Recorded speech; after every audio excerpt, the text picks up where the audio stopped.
तो याद रख लीजिए, प्रॉब्लम जितना बड़ा होगा, आप जितनी छोटी समस्या हल करोगे उतना कम पैसा कमाएंगे, और जितनी बड़ी समस्या आप हल करेंगे उतना ज़्यादा पैसा कमाएंगे।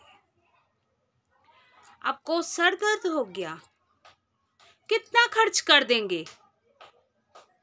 2 रुपए का सेराडॉन। भगवान न करे अगर आपको ट्यूमर हो गया तो आप क्या कहेंगे डॉक्टर से कि हम अपना घर बेच देंगे, खेत बेच देंगे, बस आप ठीक कर दीजिए। क्यों? क्योंकि प्रॉब्लम बड़ा है और डॉक्टर जो है बड़ा प्रॉब्लम हल कर रहा है, इसलिए आप पैसों की चिंता बिल्कुल नहीं करते। यहाँ तक कि अपनी घर खेत तक खर्च कर देंगे, सिर्फ ठीक कर दीजिए, जिंदगी बचनी चाहिए। तो जितना बड़ा प्रॉब्लम उतना बड़ा पैसा। तो आप समझ रहे हैं कि जितनी छोटी प्रॉब्लम आप हल करेंगे उतना कम पैसा कमाएंगे, और जितनी बड़ी प्रॉब्लम हल करेंगे उतना ज़्यादा पैसा कमाएंगे। आप सोचिए कि आपको अब सोचना क्या, ये तो सबकी लगभग एक्सपीरियंस की बात है।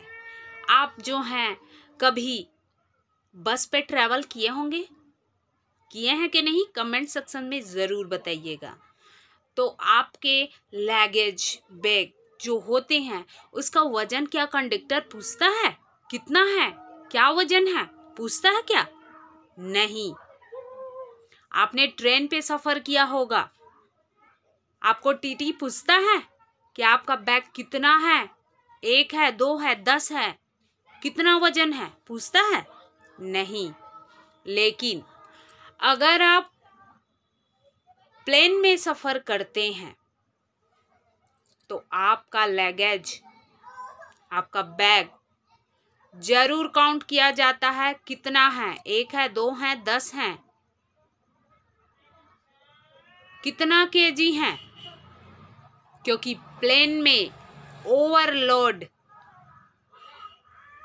बिल्कुल भी अलाउ नहीं किया जाता, क्योंकि आपको चलने के लिए वजन डिपेंड नहीं करता कितना है, लेकिन उड़ने के लिए आपको वजन डिपेंड करता है कि कितना भारी है या हल्का। क्योंकि अगर आपको नीचे ज़मीन पे चलना है तो वजन कितना ही लेके चलिए कोई फर्क नहीं पड़ता, और अगर आपको प्लेन से उड़ान भरना है तो आपको हल्का होना पड़ेगा। तो आप समझ रही है ना मेरी बातें कि मैं क्या कहना चाह रही हूँ। अगर आपको चलना है तो भार लेके चलना पड़ेगा, लेकिन अगर आपको उड़ना है तो हल्का होना पड़ेगा, माइंड से भी और सोच से भी। आपको डिसाइड खुद करना है कि आपको जमीन पे चलना है या 35 किलोमीटर दूर आसमान में उड़ान भरना है। खुद डिसाइड करना है। होता क्या है कि हम छोटी छोटी बातों को दिल पे लेकर खुद को वजनदार कर लेते हैं। तो अगर आप वजन लेके चलोगे तो आप सिर्फ और सिर्फ स्कूटर या साइकिल ही अचीव कर सकते हैं। अगर आपको मर्सिडीज चाहिए तो लोहे का जिगरा रखना होगा। होता क्या है, हम पारिवारिक झगड़ों को लेकर बैठे रहते हैं, उस निगेटिविटी को इंसान हमारे अंदर भरते रहता है। कभी उधर से खुसफुस कुछ बातें सुनी, कभी उधर से खुसफुस कुछ बातें सुनी, कभी पारिवारिक लोग किसी फंक्शन में शामिल हुए, वो आपको ऐसा बोल रहा था, वो आपको ऐसा बोल रहा था। इन सब में आपके अंदर इतना ज़्यादा निगेटिविटी प्रवेश कर जाता है कि आप जो हैं कुछ सोच के चलते हैं पॉजिटिव, कुछ करने का सोच के चलते हैं, कुछ अजीब करने के लिए आगे बढ़ते रहते हैं, आपका कदम फिर से पीछे आ जाता है।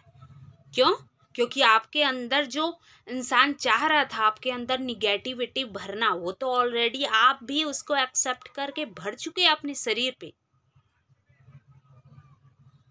तो फिर अन्य दूसरों की जरूरत ही क्या पड़ी आपको रोकने की?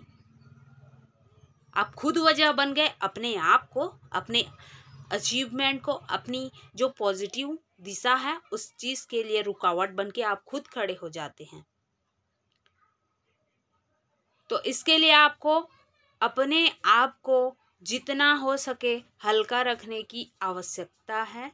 इंसान इधर से कुछ बोल रहा है, उधर से कुछ आपके अंदर चिपकाना चाह रहा है, आप भी उसमें इंटरेस्ट ले रहे हैं कि हाँ और क्या बोल रहा था, हाँ और क्या बोल रहा था, हाँ मेरे लिए और क्या बोल रहा था।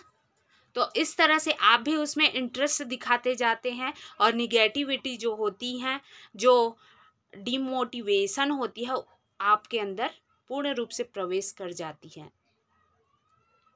तो इंसान को कोशिश यही करनी चाहिए कि अपने अंदर को जितना हो सके हल्का रखे। अरे मैंने आपको 2 बार कॉल किया, आप उठाए नहीं। इस तरह से इंसान छोटी छोटी बातों को लेकर डिमोटिवेट हो जाता है।